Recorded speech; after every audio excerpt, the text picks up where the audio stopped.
جانے گرامی اب یہ اس زمانے کی ہستیاں. اب بہت سے ادبا بحث ہوئی بھئی یہ ادیب شیعہ تھا یا نہیں تھا, تو انہوں نے کہا نہیں یہ ہمارا. ان کا اچھا ٹھیک ہے مانتے ہیں نا آپ کا؟ ہاں مانتا ہوں. تو بھئی یہ دیکھیے ان کا کلام موجود ہے غدیر خم میں کچھ ہوا, انہوں نے غدیر خم پہ پورا قصیدہ لکھا, علی کے فضائل کے اندر اتنا قصیدہ لکھا. تو اب بہت سے ادبی حلقوں میں علامہ امینی نے سارے قصائد جمع کرنے کے بعد بحث شروع کروا دی. ہر آدمی شعر پڑھتا, کہتا شعر بہت اچھا ہے, کس کا ہے؟ فلاں شاعر کا. کس مقام پہ کہا؟ کہ غدیر کے لیے کہا. پتہ نہیں لوگ پہنچ رہے نہیں پہنچ رہے. تو انہوں نے قرآن اور سنت سے بحث کو صرف محدود نہیں رکھا بلکہ وہاں سے لے کے ادب میں لے گئے. تو عزیزان گرامی بہت سے ادبا نے پھر باقاعدہ بحث شروع کر دی, غدیر میں کچھ نہ کچھ تو ہوا ہے. اب آئیے ذرا میں پیش کر رہا ہوں. تو سارے لوگوں نے پھر ماننا شروع کر دیا. پہلے تو بڑا آسان طریقہ ہے, یہ سائنس نے دیا البتہ.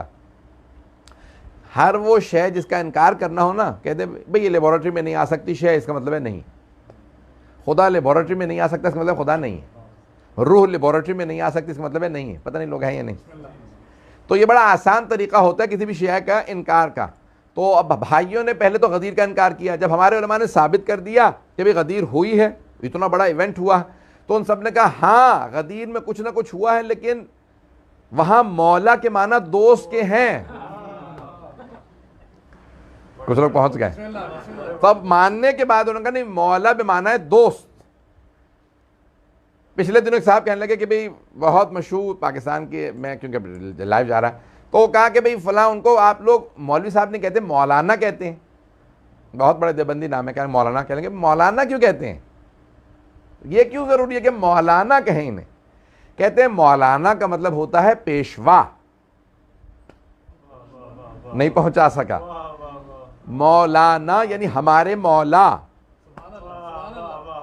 مولانا یعنی ہمارے مولا. تو کہتے ہیں مولانا یعنی پیشوا, یعنی رہبر, یعنی لیڈر, اسے کہتے ہیں مولانا. مولوی صاحب کا مطلب ہوتا ہے کہ نہیں جس کے پاس بھی کوئی عہدہ ہو, منصب ہو, اچھی چیز ہو, اسے مولوی. تو مولانا کہتے ہیں کہ جس کے پاس کوئی عہدہ ہو, رہبری ہو.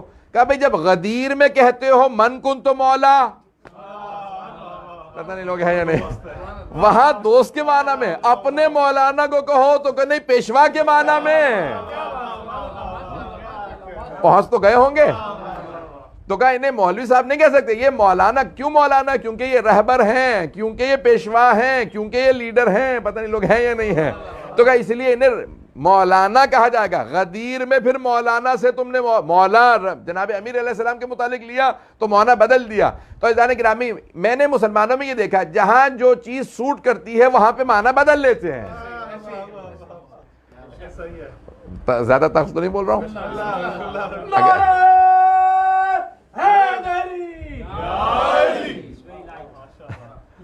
ابھی تو میں کیونکہ وہ مجھے بتا دیا کہ لائیو جا رہا ہے تو اپنے بیگانے سب دیکھ رہے ہوتے ہیں. چلے نہیں انشاءاللہ تعالیٰ بھی چلتے رہیے. تو عزیزان گرامی میں چند مطالب پیش کرنا چاہ رہا ہوں, مجھے سارے مجمع کی توجہ چاہیے. تو اب غدیر خم کا میدان رسول اسلام نے سجایا. میں پورا کا پورا ایک واقعہ غدیر پہلے پیش کر دوں اور پھر کچھ ایسے فضائل پیش کروں گا جو مولا سے مخصوص ہے, کہ جناب امیر کے مخصوص فضائل پہ اختتام پہ پیش کروں گا انشاءاللہ. سن لیجیے. تو اب غدیر خم کا میدان سجنے والا ہے. 18 ذی الحجہ ہے. سارے کے سارے حاجی حج کر چکے. جب حج کر لیتا ہے نا آدمی, پہلے تو جلدی چلے جائیں تو کچھ نہیں ہوتا, جب حج ہو جاتا ہے تو پھر جانے کی جلدی ہوتی. ایسا ہوتا ہے یا نہیں؟ تو عزیزان گرامی سارے حاجی حج کر لیا, اور آپ جانتے ہیں کہ حج میں سر منڈوا لیا جاتا ہے. حلق ہوا ہے, سخت گرمی, وہ بھی مکے کی گرمی. مدینے میں تو پھر بھی قابل برداشت ہوتی ہے, مکے کی گرمی قابل برداشت نہیں ہے. بہت شدید گرمی ہوتی ہے اور خشک, کہ جہاں پہ انسان ڈی ہائیڈریٹ کر جاتا ہے. بس ایک مرتبہ جناب سرور کائنات صلی اللہ علیہ وسلم نے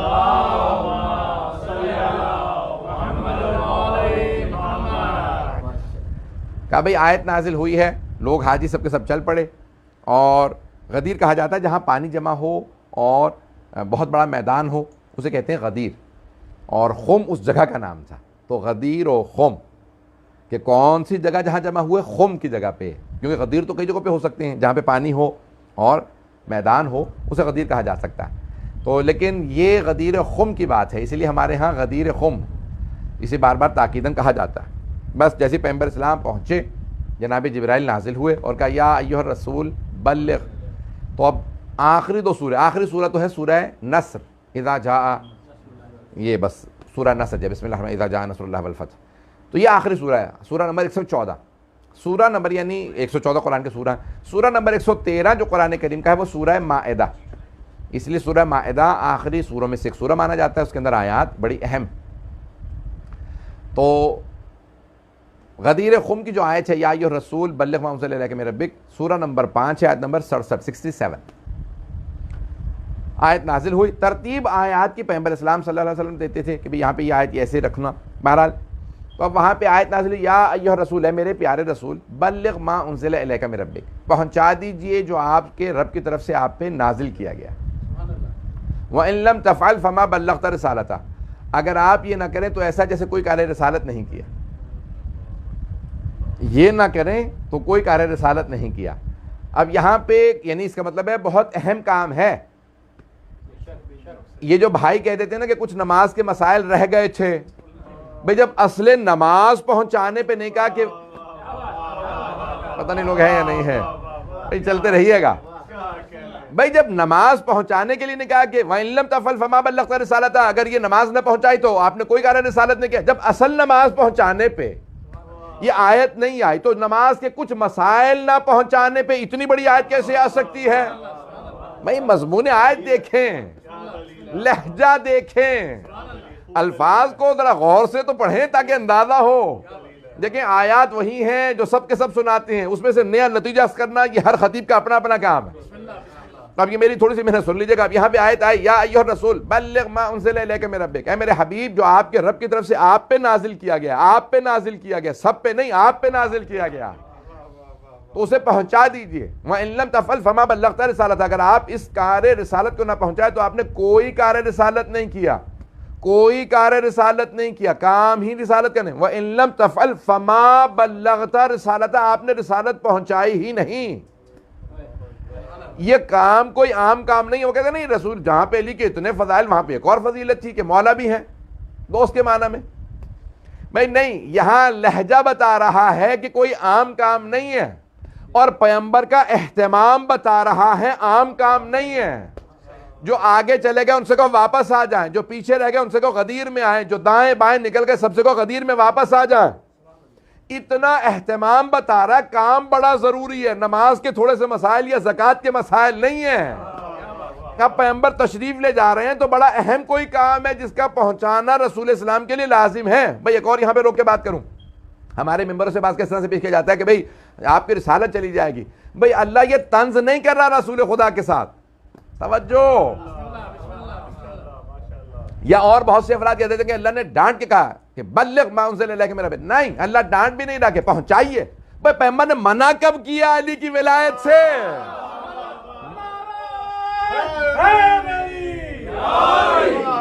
بات پہنچ رہی ہے؟ پیغمبر نے منع کب کیا کہ معاذ اللہ اللہ سبحانہ و تعالیٰ ڈانٹے گا؟ یہ اللہ کے محبوب ہے، حبیب خدا ہے. تو اب اللہ نے کہا کہ بلغ پہنچا دیجئے. تو اب یہاں پہ مراد کیا جو میں نتیجہ عکس کیا ہے میں پیش کرنا چاہ رہا ہوں. اگر دل کو لگے تو بولیے گا، نہیں تو خاموش رہیے گا. کہ پروردگارہ تو نے کیوں کہا وَإِن لَمْ تَفْعَلْ فَمَا بَلَّغْتَ رِسَالَتَهُ، اگر آپ یہ کار رسالت نہ کریں تو آپ نے کوئی کار رسالت نہیں کیا. تو کیا نہ کیا چاہ رہا ہے؟ اللہ سبحانہ وتعالیٰ طنز نہیں کر رہا، یہ نہیں کہہ رہا کہ اگر آپ نے نہیں کیا میں ڈانٹ رہا ہوں پہنچائیے، نہیں، بلکہ میرا دل یہ کہتا ہے اے میرے حبیب یہ جو ساری رسالت کی زحمتیں ہیں وہ ختم ہو جائیں گی اگر دین علی کے ہاتھوں میں نہ دیا. اگر دین علی کے ہاتھوں میں نہ دیا، کسی ایرے غیرے کے ہاتھوں میں چلا گیا تو دین ختم ہو جائے گا. دین کی حفاظت کے لیے ایسے ہاتھوں کی ضرورت ہے جنہوں نے خیبر اکھاڑا ہو. علی علی من کنتو مولا، علی علی داماد پیغمبر، علی علی داماد پیغمبر، علی علی زہرا کا شوہر، علی علی زہرا کا شوہر، علی علی حسنین کا بابا، علی علی حسنین کا بابا، علی علی نعرے حیدری یا علی یا علی یا علی مدد حق حیدر. توجہ ہے نہیں رہا؟ غور فرمایا آپ نے؟ یہ میری اپنی کوشش تھی.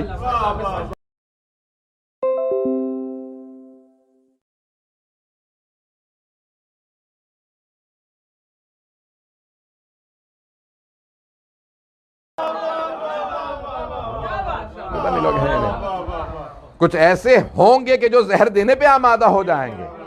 اس کے بعد مجھے حفاظت کرنی, واللہ یعصمک من الناس, اللہ آپ کو لوگوں سے بچائے گا. اسی لیے لقمے نے بول دیا تھا مجھے مت کھائیے, مجھ میں زہر ہے. پتہ نہیں لوگ ہیں یا نہیں. اب یہ صرف شیعہ عقیدہ ہے,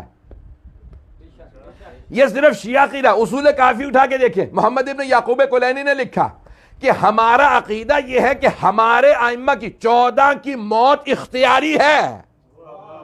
نہیں پہنچا سکا. ہمارا عقیدہ ہے کہ ان 14 کی موت اختیاری, یعنی وہ پورا اختیار رکھتے ہیں کہ جانتے ہیں کربلا میں شہادت ہے, چاہیں تو جائیں چاہیں تو ٹال دیں, انہیں اختیار ہے. اب سمجھ میں آیا یہ شیعہ عقیدہ ہے, موت ان کی اختیاری ہے. ارے جن کی موت اختیاری ہو تو کیا ان کی ولایت محدود ہو سکتی ہے؟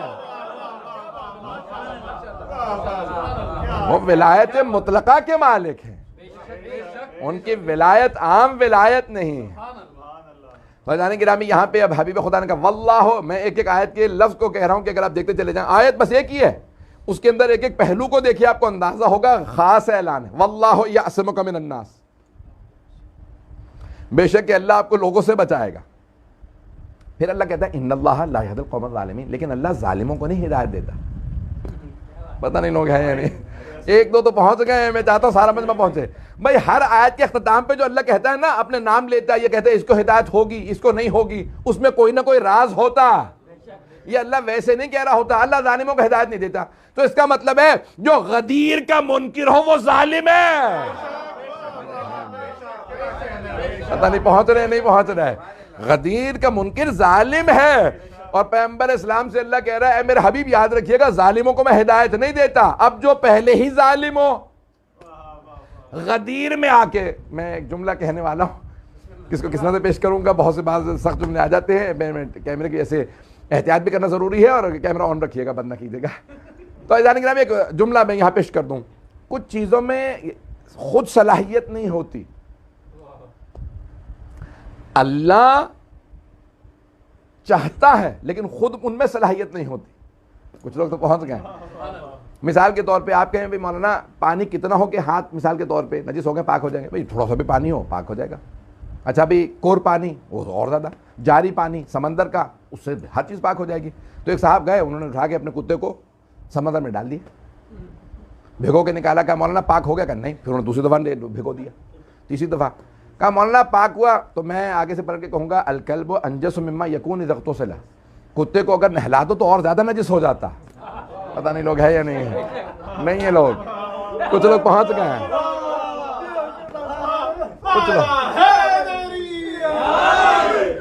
کچھ لوگ پہنچ گئے, کچھ نہیں پہنچے. بھئی دیکھیں جو صلاحیت رکھتا ہو نا پاک ہونے کی, وہ جب جائے گا پاکیزگی کے پاس اس میں پاکیز اثر کرے گی. جس میں خود صلاحیت نہ ہو وہ اور زیادہ نجس ہو جائے گا.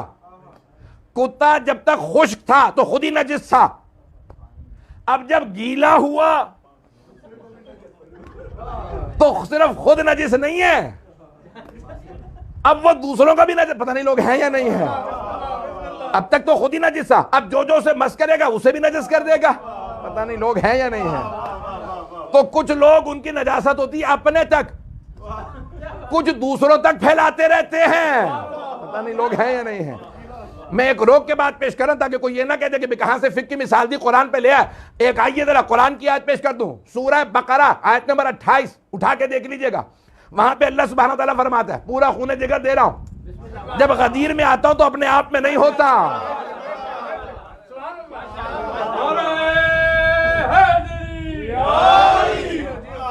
میں قرآن کی آیت ہے کہ اللہ سبحانہ وتعالیٰ کہتے ہیں قرآن کو پڑھنے سے یہدی بہ کثیرا ویضل بہ کثیرا, بہت سے اسے پڑھتے ہیں ہدایت پا جاتے ہیں, بہت سے پڑھتے ہیں گمراہ ہو جاتے ہیں.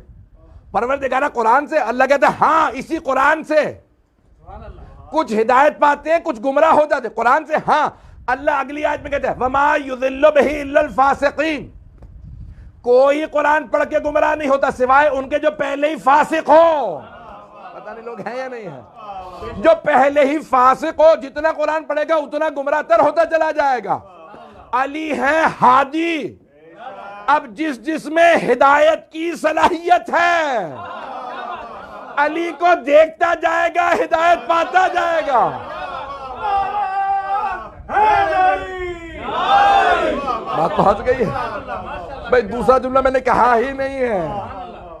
جس میں خود ہی بغض ہو، جس کا اپنا ہی نفس نجس ہو، پتہ نہیں لوگ ہیں یا نہیں ہیں۔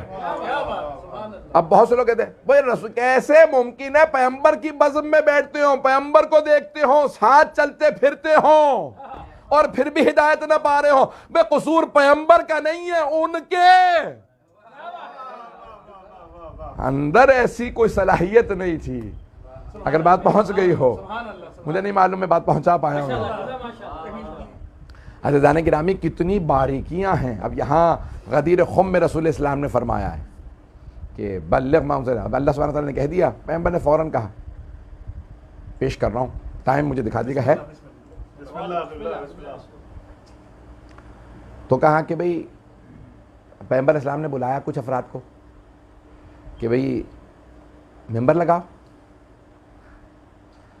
تو جیسے ہی کچھ لوگ آئے، کہا یا رسول اللہ کیا معاملہ ہے، کیا بات ہے؟ کہا اللہ نے حکم دیا کہ ضروری اعلان ہے۔ یا رسول خدا بات کیا، معاملہ کیا؟ کہا بھی یہ بتاؤں گا پتہ چل جائے گا۔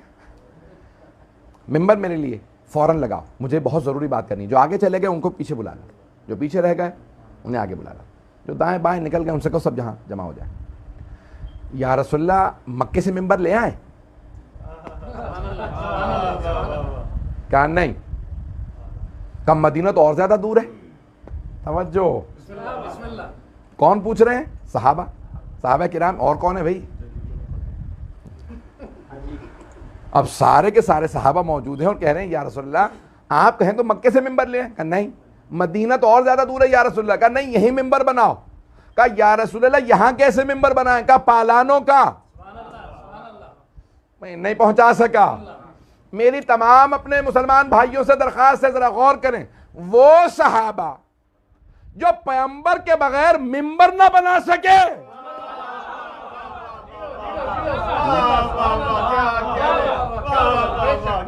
جب پیغمبر کے بغیر ممبر نہ بنا سکے، وہ وارث ممبر کیسے بنائیں گے؟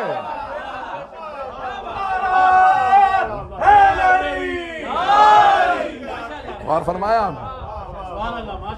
نکات کی طرف غور کر رہے ہیں؟ میں یقین مانی میری بالکل اس وقت حالت نہیں ہے کہ صحت بھی اس طرح سے اجازت نہیں دے رہی، لیکن میں پورا خونہ ذکر دے رہا ہوں۔ میں نے کہا نا کہ اب یہاں پہ صحابہ سے رسول اسلام نے فوراً کہہ کے خود ہی پہچنوا دیا ان سب کو کہ یہ بغیر میرے ممبر نہیں بنا سکتے، یہ جا کے کیسے وارث ممبر بنا لیں گے؟ تو کہا کہ بھئی پالانوں کا ممبر بناؤ۔ تو انہوں نے فوراً ممبر بنانا شروع کیا۔ کہا بھئی اونٹوں کے پالانوں کو اتارو۔ گھوڑے کی پشت پہ زین رکھی جاتی ہے، سیڈل انگلش میں کہتے ہیں، فارسی اردو میں کہتے ہیں زین، عربی میں کہتے ہیں جل۔ تو اس سے کوئی ممبر نہیں بن سکتا آسانی سے، کیونکہ اس کا وہ چھوٹا ہوتا ہے، ایک سیٹ نما۔ پالان ہوتا ہے لکڑی کا، کیونکہ اونٹ کی پشت پہ ہوتا ہے کوہان، تو لکڑی کا پالان رکھا جاتا ہے۔ تو کہا پالانوں کو اتارا ممبر بنا۔ تو انہوں نے ایک باقاعدہ پلیٹ فارم بنا دیا۔ میں اپنے انداز سے کہہ رہا ہوں، صحابہ نے ایک پلیٹ فارم بنایا۔ رسول خدا نے کہا یہ کافی نہیں ہے، اسے اور اونچا کرو۔ تو کچھ صحابہ نے کہا بھی اور اونٹوں کے پالان لاؤ۔ ان کے پالان فارسی کا لفظ ہے۔ انہوں نے وہاں پہ محملیں اتاری، وہ پالان بنانا رکھنا شروع کیا، وہ اور اونچا ہو گیا۔ کہا یا رسول اللہ اب کافی ہے؟ کہا نہیں، اور اونچا کرو۔ اب میں ایک صحابہ، کسی صحابی نے آگے کہا کہ یا رسول اللہ آپ نے کبھی آج تک یہ نہیں چاہا کہ کسی بلند جگہ پہ کھڑے ہو، بھئی یہ کہ نظر آ جائے کافی ہے، تو یہ آج اتنا زیادہ کیوں زور ہے؟ تو میں اپنے انداز سے جواب دوں گا کہ آج سنانا کافی نہیں، آج دکھانا بڑا ضروری ہے۔ پتہ نہیں بات پہنچ رہی ہے نہیں پہنچ رہی؟ تو کہا کہ بھئی پالا اور اونچا کرتے چلے جاؤ۔ اور پھر میں اپنے انداز سے کہوں، میرے جو ذہن میں جواب آ رہا ہے کہ بھئی آج ممبر کو بہت اونچا کرو، کسی علی کا تذکرہ ہے۔ علی کے لفظی معنی ہوتے ہیں بلند، تو کہا کسی علی کا تذکرہ ہے، اونچا کرتے چلے جاؤ، بہت اونچا ممبر بنا دیا۔ کہا یا رسول اللہ اب کافی ہے؟ کہا ہاں۔ اور فوراً رسول اسلام نے کہا ذرا میرے بھائی علی کو بلا دو۔ اچھا، فوراً اہتمام ہوا تو جناب سرور کائنات نے تشریف فرما ہوئے ممبر پہ جا کے بیٹھے اور ساتھ میں جناب امیر کو بلایا۔ سید العلماء نے یہی لکھا کہ ساتھ بٹھا لیا، کچھ نے کہا کہ ساتھ کھڑے تھے بعد میں اٹھایا ہاتھوں پہ، لیکن دونوں کو پیش کرنا چاہا اگر سننا چاہیں۔ تو اب ایک مرتبہ سرور کائنات نے کہا کہ میرے بھائی علی کو بلا دیں۔ اچھا کیا ہوا، ہمیشہ رسول اسلام ممبر پہ اکیلے ہوا کرتے تھے، آج ممبر بھی اتنا اونچا بڑا اور پیغمبر اکیلے بھی نہیں بیٹھے، ساتھ میں جناب امیر ہیں۔ تو علماء کہتے یہ ہیں کہ لوگ رسول خدا کی باتیں کم سن رہے تھے، دیکھ زیادہ رہے تھے، اور وہ بھی پیغمبر کو کم دیکھ رہے تھے، علی کو زیادہ دیکھ رہے تھے، اور کچھ تو بہت سخت پریشان تھے کہ لگ رہا ہے آج جس بات کا خطرہ تھا پتہ نہیں لوگ ہیں یا نہیں۔ تو اب یہاں سارے کے سارے ممبر کو دیکھ رہے ہیں مسلسل، اور پیغمبر نے طولانی ترین زندگی خطبہ دیا۔ اگر آپ جا کے خطبہ غدیر کو دیکھیں تو میں بھی وہ کتابچہ جس میں صرف فارسی میں کسی نے چھاپا ہے وہ بہت خوبصورت، تو خطاطی کرنے کے بعد عربی اور صرف فارسی، ایک سائڈ پہ عربی ہے دوسری سائڈ پہ فارسی، صرف خطبہ اور کچھ نہیں۔ ایک ہوتا ہے نا شرح ہے، کامنٹری ہے، تو میں لائنیں گن رہا تھا، میں نے کہا بھی کتنی لائنیں بنی ہیں، کتنا طولانی خطبہ، تو 300 سے زیادہ خط تھے خطبہ غدیر کے۔ یہ آپ لوگوں کی خاموشی بتا رہی کہ لوگ پریشان ہو کے مولانا سنانے والے تو نہیں، پورا 300 لائنیں ہیں، 300 خط، سوچئے کتنا طولانی خطبہ۔ اچھا صبح کا وقت ہے، اور یعنی صبح سے مراد یعنی الگ صبح نہیں ہے، تقریباً 10 بجے کا ہے، آج کا وقت کہہ لیں، اور کہہ لیں کہ ظہر سے پہلے کے پیغمبر اسلام نے ماحول بن جائے سارا کا سارا، کسی کو سب کو یقین ہے بھی ابھی کوئی نماز کا وقت نہیں ہے، پتہ نہیں لوگ ہیں یا نہیں ہیں، تو اب کوئی بھی ایسا نہیں ہے کہ جو کسی بھی طرح سے کوئی خلش ڈال سکے کچھ۔ تو پیغمبر اسلام نے فوراً کہا چند افراد سے، اور کہا کہ بھی فوراً یہاں پہ سب کو بلا لو، اور وہاں جناب سلمان جنہوں نے سب سے زیادہ اہتمام کیا نا مجمع کو جمع کرنے میں، ان کے نام سن لیجیے، مجمع کو جمع کرنے میں، کچھ تو رکھنے ڈالنے میں، کچھ تھے مجمع جمع کرنے میں۔ پہلے ہیں جناب سلمان، دوسرے ہیں جناب ابو ذر، تیسرے ہیں جناب مقداد، چوتھے ہیں جناب قمبر۔ اب سمجھ میں آئے پیغمبر کے 4 یار، تو اب یہ پیغمبر کے جو قریبی ترین 4 صحابہ تھے انہیں بلایا، اہتمام ہوا، جناب سرور کائنات ایک مرتبہ سارے مجمع کو جمع کر چکے۔ ایک سوشل میڈیا پہ میرا جملہ چل چکا، لیکن میں آج پھر بھی پیش کر رہا ہوں کہ رسول اسلام نے کہا جو آگے چلے گئے ان سے کو واپس آ جائیں، جو پیچھے رہ گئے ان سے کو غدیر پہنچ جائیں، دائیں نکلنے والے سے کو واپس آئیں، بائیں نکلنے والے سے کو واپس غدیر میں۔ تو غدیر تھا چوراہا، آپ کی زبان میں کہتے ہیں برطانیہ میں جنکشن، جنکشن سے سارے راستے الگ الگ ہوتے ہیں، جنکشن پہ راستے بڑھتے ہیں، راستے الگ الگ ہوتے ہیں جنکشن پہ۔ تو غدیر جنکشن ہے، اس وقت بھی تھا، آج بھی ہے، راستے سارے راستے عقیدوں کے بھی، فرقوں کے بھی، عمل کے بھی راستے غدیر سے جدا ہوتے ہیں، نہیں پہنچا سکا تو غدیر سے سارے راستے جدا ہوتے ہیں۔ پیغمبر نے کہا غدیر ہے جنکشن، سب کو یہاں جمع کر لو، جو آگے نکل گئے غدیر سے کو واپس آئیں، جو پیچھے رہ گئے کہو غدیر میں آئیں۔ تو اس زمانے میں بھی کچھ غدیر سے آگے نکل گئے تھے، کچھ غدیر سے پیچھے رہ گئے تھے، آج بھی ایسے لوگ ہیں، کچھ غدیر سے آگے نکل گئے، کچھ غدیر سے پیچھے رہ گئے۔ جو آگے نکلے وہ کہتے ہیں علی اللہ ہے، جو پیچھے رہ گئے وہ کہتے ہیں علی ہم جیسا ہے۔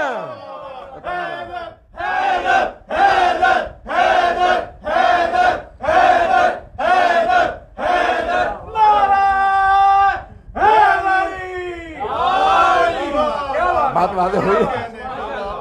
تو اب جناب سرور کائنات نے کہا نہیں غدیر جنکشن ہے، عقیدوں کا جنکشن ہے۔ تو پیغمبر اسلام نے بھائی پیغمبر فیصلہ کر گئے، کچھ کہہ رہے ہیں آج بھی علی اللہ، کچھ کہہ رہے ہیں ہمارے جیسا۔ پیغمبر نے کہا نہیں، جو آگے نکل گئے واپس آؤ، جو پیچھے رہ گئے وہ غدیر میں آؤ۔ نہ علی اللہ ہے، نہ علی تم جیسا بندہ ہے، علی مولا ہے، الہی ہے، علی کی بادشاہی ہے، علی اس میں الہی ہے، علی کی بادشاہی ہے، ہر ایک میزان میں تولا، سبا کے ساتھ دل بولا، علی مولا، علی مولا، علی مولا، علی مولا، نعرے حیدری، یا علی یا علی یا علی مدد، توجہ ہے ذہن گرامی کہ اب رسول اسلام وہاں تعارف کر، گلا میرا آخر تک پہنچ رہی ہے آواز؟ تو ذہن گرامی یہاں سرور کائنات نے ایک مرتبہ اہتمام کیا کہ غدیر کے اندر ممبر لگا دو. اب بس بھائی میں ساری تفصیل نہیں بیان کروں گا، لیکن وہاں چند جملے کہیں پیغمبر اسلام نے جن کا بیان کرنا بہت ضروری، جس سے ہمارا موقف ثابت ہوتا ہے. میں سارا آج صرف اور صرف تشیع کے اور غدیر کے دفاع میں پورا پیش کر رہا ہوں کہ مولا کے لفظ مولا اس کی وضاحت کے اندر آج پوری کی پوری یہ جشن ہے، آج پوری تقریر ہے. اب وہاں رسول اسلام نے سب کو جمع کر لیا. جب سب جمع ہو گئے تو پیغمبر اسلام نے بہت تفصیلی خطبہ دیا کہ بھائی ان قریب اللہ کی طرف سے میرے لیے پیغام آئے گا اور میں اس کی بارگاہ میں واپس چلا جاؤں، اور میرے بعد تمہارے 12 وصی ہوں گے، اولہم علی وآخرہم مہدی. اللہم صلی علی محمد اچھا میں گن رہا تھا کہ 12ویں امام کا کتنی مرتبہ نام لیا رسول خدا نے، تو اب تھوڑا سا ذہن میں تردید ہو رہی ہے، لیکن 3 یا 4 مرتبہ 12ویں امام کا نام لیا ہے غدیر میں رسول خدا. 3 سے 4 مرتبہ نام لیا کہ میرے 12 وصی ہیں، ان میں آخری میرا بیٹا مہدی ہوگا. تو پیغمبر اسلام نے تعارف کروایا اور پھر جب سب تفصیل سے بیان کر دیا تو ایک مرتبہ رسول اسلام کھڑے ہو گئے. اب یہ عام ممبر تو ہے نہیں، پتہ نہیں لوگ ہیں یا نہیں. عام ممبر پہ پائیدان ہوتے ہیں اور بیٹھنے کی جگہ ہوتی ہے، یہ تھے پالان. اب پیغمبر اسلام وہاں بیٹھے تھے بہت بلندی پہ کہ سارے مجمع نے لکھا ہے کہ سارے کے سارے علماء نے کہ 1 لاکھ سے زیادہ کا مجمع تھا. کچھ نے 1,10,000 لکھا ہے، ہمارے علماء نے 1,24,000 لکھا ہے، بعض نے 1,40,000 بھی لکھا ہے، اور زیادہ بھی لکھا ہے کم بھی لکھا ہے، لیکن 1 لاکھ سے زیادہ لوگ تھے. کتنے کہنا آج بھی بہت بڑا اجتماع، 1 لاکھ کا اجتماع بڑا اجتماع ہوتا ہے. اور اس زمانے میں صحابہ 1 لاکھ سے زیادہ، کیونکہ بھائیوں کی ڈیفینیشن یہ ہے کہ جو بھی کلمہ پڑھ لے اور پیغمبر کو ایک دفعہ دیکھ لے وہ صحابی. تو اب پیغمبر اسلام نے ممبر اس طرح سے لگوایا کہ اگر پہنچ گئے کہ صحابہ اور صحابیات ہی کا مجمع ہے. دائیں طرف مرد بیٹھے تھے، سامنے مرد بیٹھے تھے، بائیں طرف مرد بیٹھے تھے، پشت پہ رسول خدا کی خواتین بیٹھی تھی. اب رسول خدا نے ایک مرتبہ خطبہ دینا شروع کیا. جب طولانی ہونے لگا نا تو لوگوں نے سروں پہ چادریں ڈال لی. ارے پرنا لیتے ہیں اگر آپ نے دیکھا تو سروں پہ چادریں ڈال لی، کیونکہ گرمی کی تپش بہت زیادہ. کچھ ویسے ہی دیکھنا نہیں چاہ رہے تھے اور کچھ سر جھکائے بیٹھے تھے چاش کا وقت اور اتنی سخت سورج سوا نیزے پہ. کچھ کہنے لگے دھوپ بہت زیادہ تھی، کچھ نے کہا میں نے سر پہ چادر لے رکھی تھی، کسی نے کہا کچھ، کسی نے کہا کچھ. کہا بھائی کون تھا؟ کہا بھائی مجھے نظر نہیں آ رہا تھا، دھوپ بہت زیادہ تھی. اب مجھے نہیں معلوم سورج کی تمازت زیادہ تھی یا علی کا نور زیادہ تھا. تو ایک مرتبہ جناب سرور کائنات نے سارے مجمع کو متوجہ کیا اور ایک مرتبہ ممبر پہ کھڑے ہوئے اپنے بھائی علی سے کہا کہ کھڑے ہو جائیے. جناب امیر کھڑے. اب سارے مجمع کی توجہ یہاں تک میرے ساتھ ہو. یہاں تک پیغمبر اسلام سب نے لکھا کہ ساتھ بیٹھے تھے یا کھڑے تھے. جناب سرور کائنات کھڑے ہوئے اور ایک مرتبہ اشارہ کر کے کہا یا علی قریب آئیے. پیغمبر نے اپنا بایاں بازو جھکایا، جناب امیر کا دایاں بازو تھاما. میں یہ سوچ رہا تھا یہ ہاتھ سے اٹھانا کیوں ضروری تھا؟ رسول خدا کے لیے علی کے ہاتھوں کو پکڑنا کیوں ضروری تھا؟ تو میری نگاہوں میں احد کا میدان آ گیا کہ جہاں کسی مردود نے کہہ دیا تھا ماتا محمد، محمد مارے گئے، تو جناب امیر نے ہاتھوں پہ اٹھایا تھا اور کہا تھا ہذا محمد رسول اللہ، ہذا محمد رسول اللہ، ہذا محمد رسول اللہ. یہ نہیں کہا تھا محمد رسول اللہ.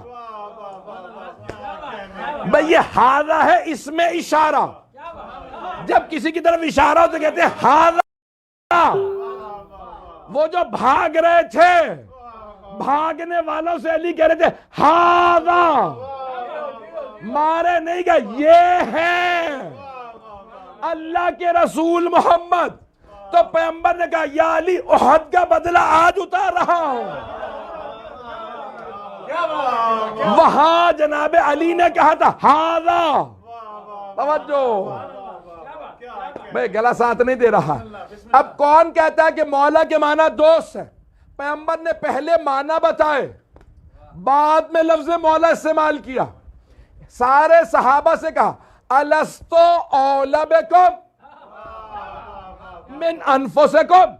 کیا میں تمہارے نفسوں پہ تم سے زیادہ حق نہیں رکھتا؟ الستو اولا بکم، قرآن کی آیت ہے النبی اولا بالمؤمنین من انفسہم، تو پیغمبر نے سوال کیا الستو اولا بکم، کیا میں تمہارے نفسوں میں تمہارے سے زیادہ حق نہیں رکھتا؟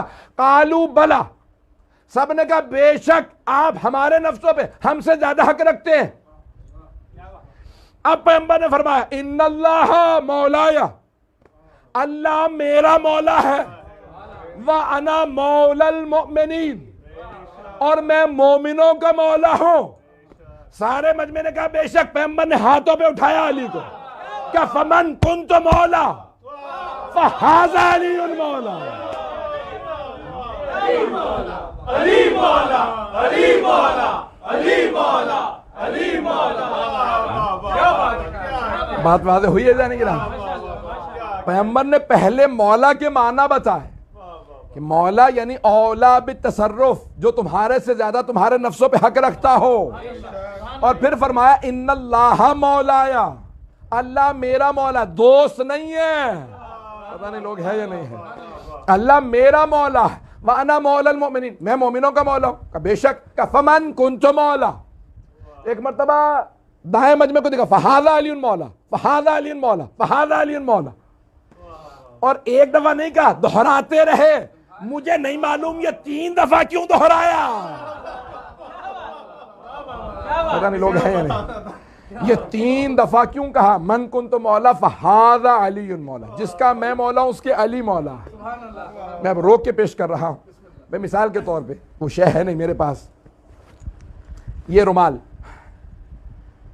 میں اگر اپنے سامنے کھول لوں، یہ رومال جتنا ہے نا اتنا میں چھپ جاؤں گا،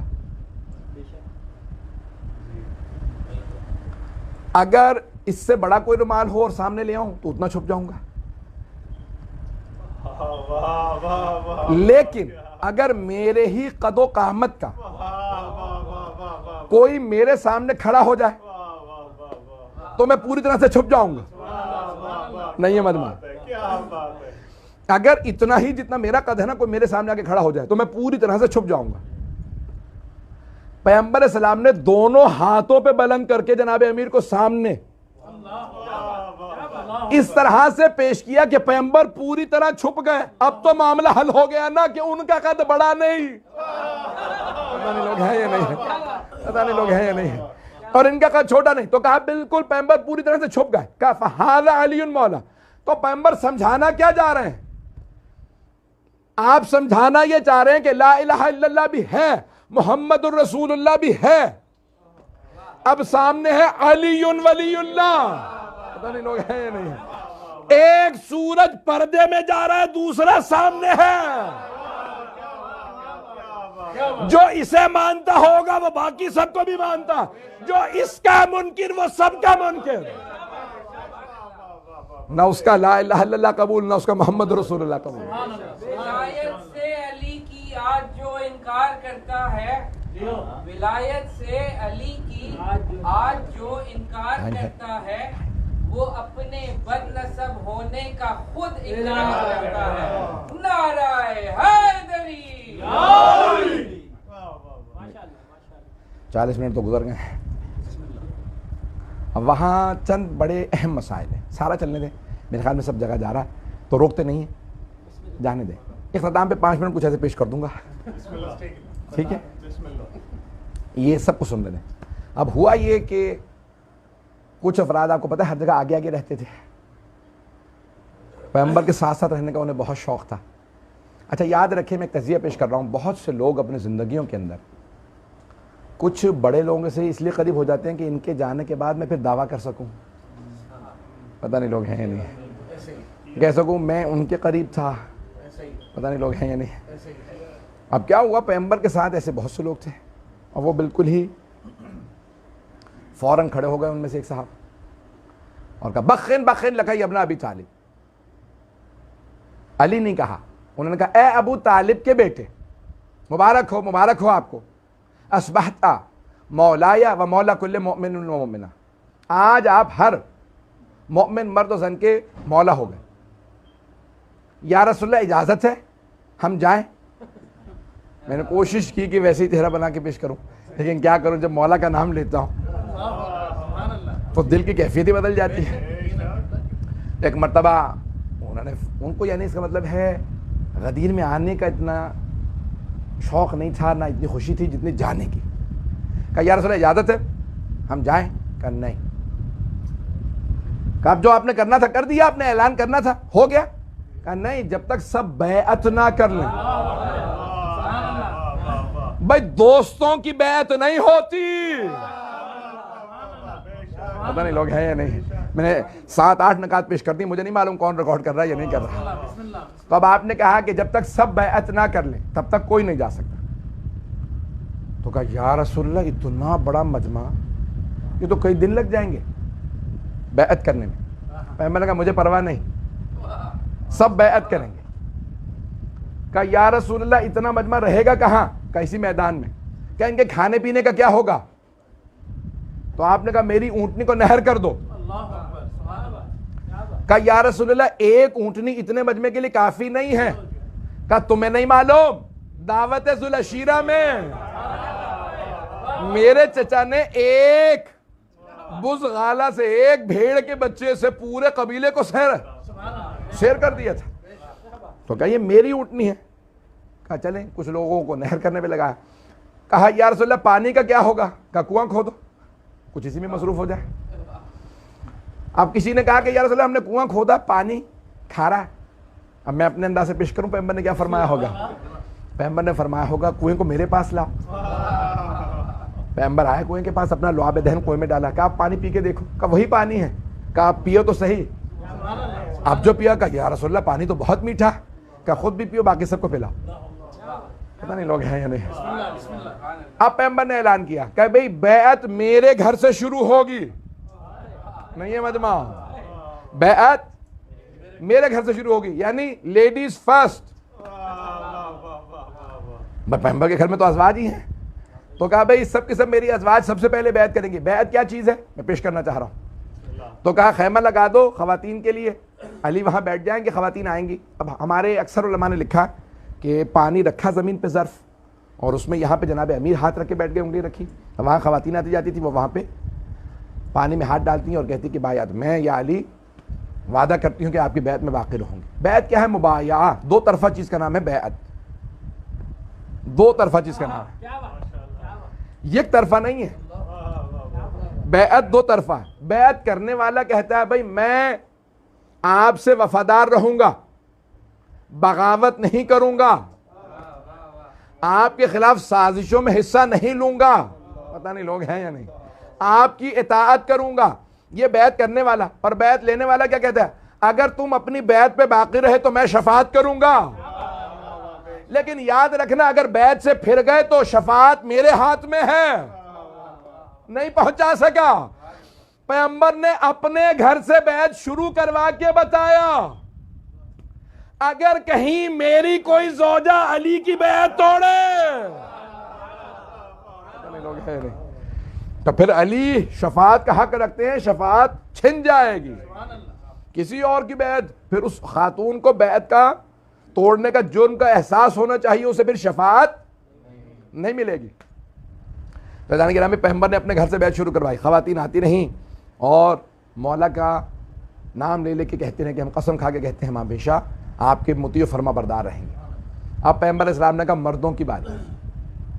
تو جناب سلمان و ابو ذر نے کیا کیا؟ خیمہ نصب کر دیا. کہا ابھی دھنام مجمع دھوپ میں علی کہاں کھڑے ہوں گے؟ تو کہا یا علی ہم نے آپ کے لیے خیمہ لگا دیا. بیعت شروع ہو گئی، صفیں کھنچ گئی. میں منظر کشی کر رہا ہوں. صفیں کھنچ گئی، سارے کے سارے لوگ کھڑے ہو گئے. اب دو آدمی آپس میں باتیں کر رہے تھے بھئی کیا کیا جائے، اب کیا ہوگا کیا. تو ان میں سے ایک نے کہا کہ بھئی کچھ اور سوچتے ہیں. وہ دیکھ ہی رہے تھے علی کو. انہوں نے کہا تم نے دیکھا علی بیعت کیسے لے رہے ہیں؟ کہا نہیں میں تو دیکھ ہی نہیں رہا. انہوں نے کہا کہ بھئی علی کی ہتھیلی آسمان کی طرف نہیں ہے، زمین کی طرف ہے. علی بیعت یوں نہیں لے رہے، یوں لے رہے ہیں. انہوں نے کہا یہ تو میں نے غور ہی نہیں کیا تھا. کہا چلو پھر رسول خدا کو شکایت کرتے ہیں. پتہ نہیں لوگ ہیں یا نہیں. شکایت کے لیے فوراً پیغمبر کی بارگاہ میں کہا یا رسول اللہ ہم نے خود اپنی آنکھوں سے دیکھا ہے, دونوں نے دیکھا ہے. علی ہتھیلی آسمان کی طرف نہیں زمین کی طرف رکھے ہوئے ہیں. پیغمبر نے کہا اب جب میں نے علی کی ولایت کا اعلان کر دیا, خبردار میرے پاس کوئی شکایت نہ لائے, علی ہی سے جا کے سوال کرو. اب ان میں سے ایک نے دوسرے سے کہا سوال تم کرو گے یا, انہوں نے کہا بھی سوال تو تم ہی کرو. فوراً پہنچے گا, یا علی آپ کی ہتھیلی زمین کی طرف کیوں ہے, آسمان کی طرف کیوں نہیں؟ میں اپنے انداز سے پیش کر رہا ہوں. تو کہا یا علی ہتھیلی زمین کی طرف کیوں ہے, آسمان کی طرف کیوں نہیں ہے, ایسے کیوں بیعت نہیں مانگ رہے؟ کہا کیونکہ میں بیعت مانگ نہیں رہا, میں بیعت لے رہا ہوں. بیعت مانگنے والے اور ہیں, بیعت لینے والے اور. اب ان میں سے ایک نے سوال کیا, یا علی کوئی قرآن سے دلیل بھی ہے آپ کے پاس؟ پتہ نہیں لوگ ہیں یا نہیں. آپ کے پاس کوئی قرآن سے دلیل بھی ہے کہ بیعت یوں لی جائے؟ کہ ابھی تم نے سنا نہیں پیغمبر اسلام نے کیا فرمایا, لحمہ لحمی ودمہ دمی, علی کا گوشت میرا گوشت, علی کا خون میرا خون, علی کا ہاتھ میرا ہاتھ. پتہ نہیں لوگ ہیں یا نہیں. کہ قرآن پڑھو, قرآن میں آیت ہے, ان الذین یبایعونک یبایعون اللہ. اے میرے حبیب جو آپ کی بیعت کرتے ہیں وہ آپ کی بیعت نہیں کر رہے, وہ اللہ کی بیعت کر رہے ہیں. ید اگلی آیت کا حصہ, ید اللہ فوق ایدیہم, اللہ کا ہاتھ اور ہاتھ کے اوپر ہے, نیچے نہیں.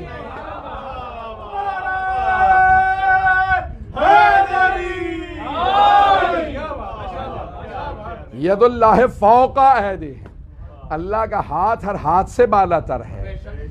کہا یہ ید اللہ ہے جو بیعت لے رہا ہے, میں بیعت مانگ نہیں رہا, یہ امیر کا ہاتھ ہے.